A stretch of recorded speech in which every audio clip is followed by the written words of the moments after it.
طبعا أنا أتألم لما أشوف النخلة اللي جو آبائنا وأجدادنا زرعوها وتعبوا عليها وبكل سهولة تطيح على أساس العمران أو إهمال أو أي شيء آخر.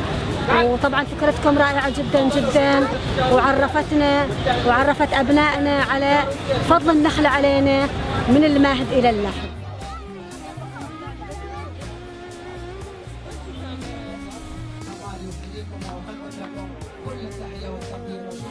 حقيقة يثلج الصدر ويبعث على الانشراح أن جميع أطياف ومكونات مجتمع القطيف الغالي أنهم يجتمعوا في بقعة واحدة.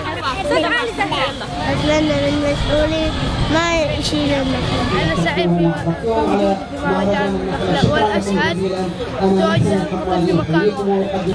أنا سعيد أني في مهرجان النخلة.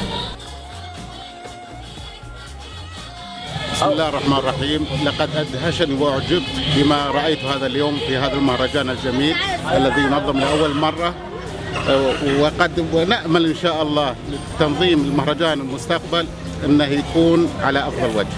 الفرح والغبطة أن يكون لدينا مهرجان للنخيل، ونتمنى في المستقبل أن يستمر ويفعل بشكل إن شاء الله أفضل.